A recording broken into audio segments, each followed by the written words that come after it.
Welcome to Money Myths episode 5. A bit of history and a possible future.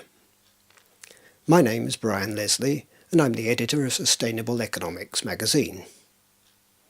Before we get started, I have a few things to mention. This is part 5 of the series.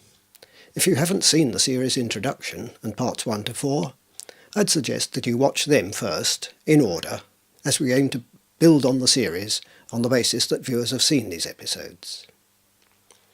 The other episodes are available through the RSS feed or the site that you downloaded this episode from. They're also available through our website www.moneymyths.org.uk. Please visit the site where you'll find information about the series, a list of episodes, links to further information and details of how to contact us to ask questions or make comments. There's a subscribe to the series link to subscribe via iTunes or Miro to get all the episodes as they become available, as well as full transcripts of each show and any relevant links to other information. We very much appreciate getting your feedback and questions, which will be answered at the end of the series. Please keep sending your questions to us via the email address on the website. As in previous episodes, I'm referring to the British banking system for this series. However, the system in most countries is the same and has a similar history. I leave it up to you to substitute your own central bank, government, ruler and so on.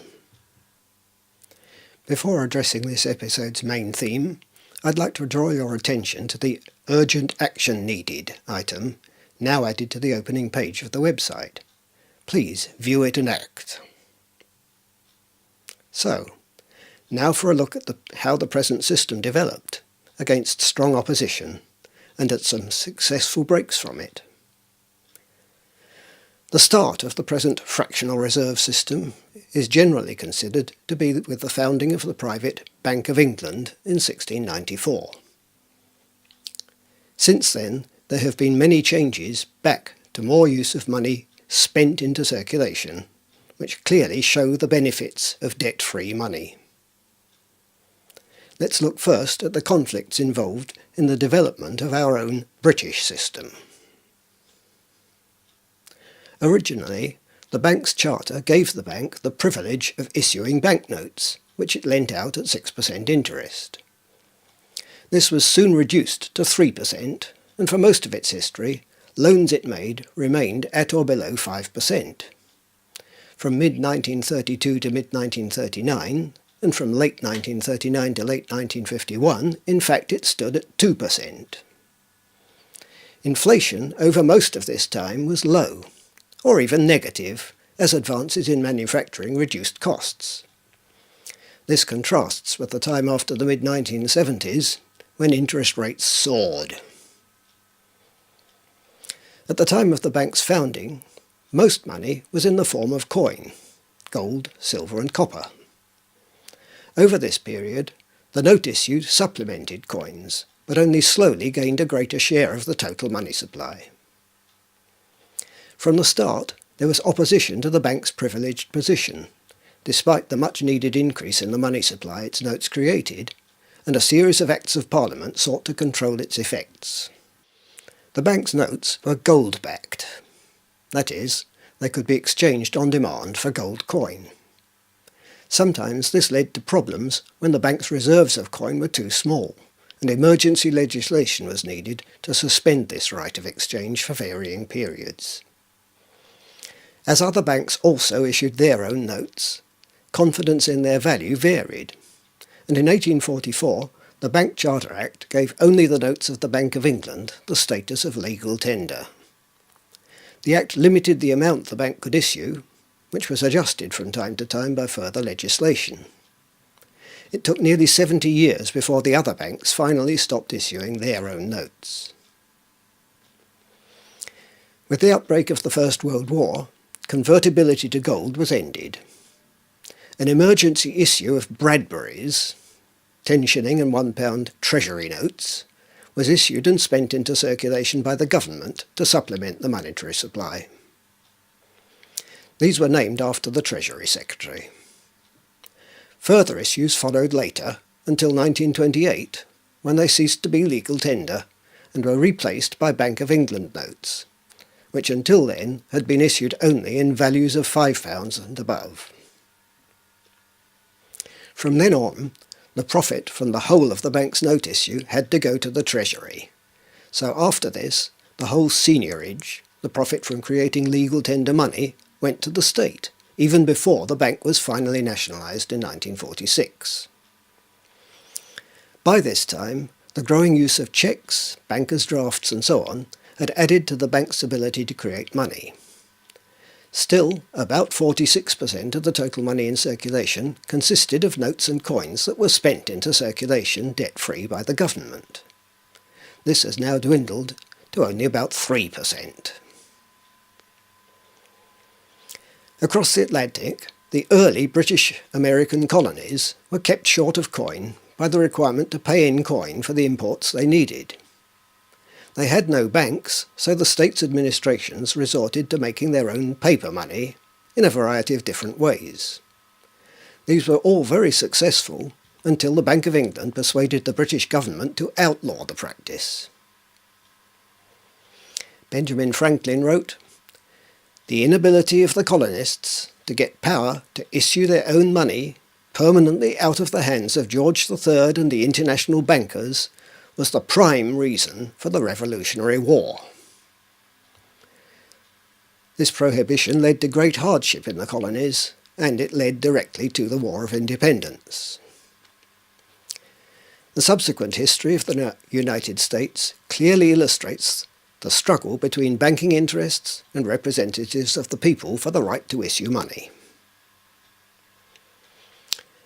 Whoever controls the volume of money in our country is absolute master of all industry and commerce.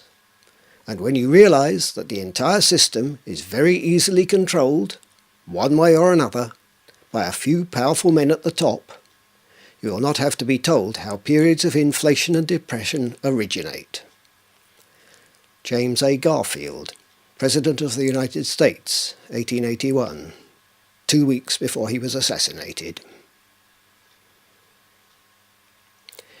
This history, and much more, is detailed in the American Monetary Institute's book, The Lost Science of Money, and in a DVD, The Money Masters. One particularly clear and well-known event is the issue by Abraham Lincoln of the greenback notes to fund the North's war effort in the American Civil War. The alternative would have been to borrow at high interest from the banks. This was a great success, much to the dismay of the bankers.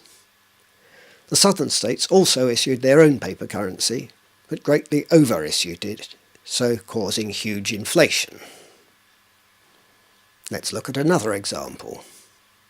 In 1820, the Channel Island of Guernsey ended a long, severe state of poverty following the Napoleonic Wars by issuing its own state's notes to the value of £4,500. This was to fund the rebuilding of its market and other urgent projects, despite strong opposition from the banks. It was quickly followed by further issues, soon increasing the total to 10,000, and by 1837 to over 55,000. This massively improved their circumstances without creating any national debt, and this remains the case to this day. Recent comment on the credit crunch has noted the restrictions on banks and on interest rates imposed after the 1929 financial collapse, and recommends reintroduction of these restrictions. Commentators tend to see the decades just after the end of World War II as a golden era, but advocates of monetary reform at that time were well aware of the damage continuing to be done to society by the money system even then. A good example of this recent comment is in the Green New Deal, proposed by the New Economics Foundation. The changes the Green New Deal advocates are mostly needed, but don't go to the root of the problem, which is the bank's creation of money by loaning it into circulation at interest, however low. The Green New Deal argues, for instance, for keeping interest rates low and eliminating tax havens and tax-dodging accountancy rules, as well as many other important changes. It also argues for massive spending on green projects, wind energy, solar water heating, and electricity generation, insulation of all houses, and so on. I should make it quite clear at this point that I don't regard the monetary reform I'm advocating as a panacea, a cure-all. However, I do regard it as key to the success of all the other reforms being advocated, most of which, such as those in the Green New Deal, would still be needed and should be pursued. As I've argued, banks' creation of money by loaning it into circulation at interest draws wealth from the productive economy into the financial one. This takes the wealth away from the majority of people and moves it into the pockets of the money manipulators. This is the nature of the system, but deregulation made matters much worse, expanding the opportunities for gambling as well as for massive outright fraud. We need an adequate supply of money spent into circulation, debt-free, and so necessarily free of interest charges. There should exist among the citizens neither extreme poverty nor excessive wealth, for both are productive of great evil. Plato. Recent research confirms that, above a quite modest level of secure income, increasing wealth does not increase happiness and well-being. In fact, it can increase anxiety, stress and insecurity. Research also confirms that the greater the extremes of wealth and poverty in a society, the greater the levels of conflict and antisocial behaviour. This supports the arguments for the campaign for basic incomes or citizens' incomes. This proposal has been around for more than a century and at one time was appropriately called national dividends. It recognises the fact that we all need and should be entitled to a claim on the resources provided free by nature, and that modern productive potential can supply all the goods needed with ever less work. We should long ago have been enjoying a leisure society worldwide. In the next episode, I'll look at basic incomes in detail. But for now, I'll leave you with these thoughts from Thomas Jefferson, the third President of the United States and principal author of the Declaration of Independence, who said, "If the American people ever allow private banks to control the issuance of their currencies, first by inflation and then by deflation, the banks and corporations that will grow up around them will deprive the people of all their prosperity until their children will wake up homeless on the continent their fathers conquered."